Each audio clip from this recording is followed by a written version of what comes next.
This is my kid. Hello. Hello. This is gonna go on LinkedIn, just so you know, that's the point here. Okay. I wanted to make a brief video about something that's relevant that I realized that I should have a sit down with you about, and maybe there's some other adults who have kids about your age that have a similar issue they'd like to potentially address with their kids. Now you're all worried. This is some serious stuff. No, but I have a question for you. So how old are you? I just recently turned 18. Yeah. And so what does that mean when you turn 18? Well, it means that I'm a grown up. Like I'm an adult. I couldn't. So, but what does it mean when you become, okay, so there are certain things that you couldn't do at 17 that you can do at 18. What, can you think of something? I can legally drink. I can sign my own contracts.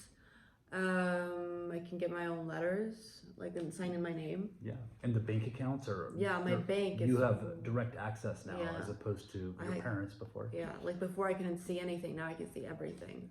Yeah. But that's really good. So that's a number of things. I didn't want to talk about drinking, although perhaps I should be responsible. Yeah, in Sweden, it's 18, the drinking age. So, but I wanted to talk to you about contracts. Do you have a sense of what a contract is? Well, a contract is a contract could be between two companies or more than one company, and it could be between two people or multiple people. Yeah, you should be really careful what you sign. Yeah, so it's just an agreement to do business together in some way. And so it's a big shift. When you were 17, you couldn't even sign a contract. You couldn't be bound to one. Your mom or I had to sign for you. But now you can sign your own contract. And so what does that mean if you sign a contract? Well, it means that just me is bound to contract, not my parents, not anybody else. Like I'm an adult, I have to be careful what I sign. Exactly. So if you have to be careful about what you sign, what should you be thinking about if there's an opportunity to enter into a contract? Yeah. I sound very lawyer-like. Yeah, used to it. No. Yeah. You should be, first of all, you should really, really, really, really read through it. You should take a step back and just read it like detail from detail to detail if it's like a really important thing, because people try to hide the important parts sometimes.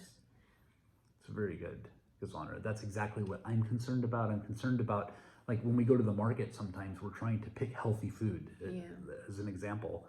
And if you go to the cereal section, you can find boxes. It looks so incredibly healthy, but then you look at the ingredients and it's just packed with sugar. It's just the box is a misrepresentation of the quality of the cereal. Yep.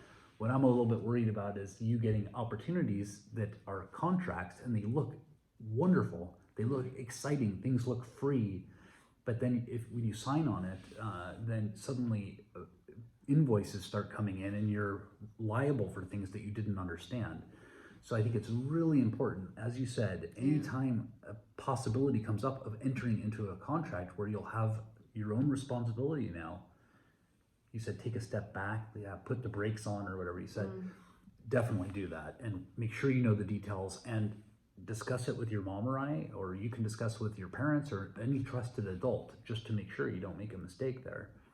So what are the different ways somebody can try to reach you to get you to sign or agree to a contract? Well, people can contact you in many different ways. They can contact you from social media, which could be Instagram, Facebook. They could contact you through your personal number, which is your phone number. They could contact you through your email. So basically anything. They can even send you a little letter. Yeah, the old school, an actual letter. But they can use LinkedIn too. This is where this video will be. You're not on LinkedIn, I don't think yet, but you will be. It's a good channel. So, so there's all these different ways people can reach you. They can try to get you to agree orally over the phone, so they can say, do you agree to these terms? And you say, yes, well, then you have a contract, but they can also get you to try to sign a physical letter. Yeah.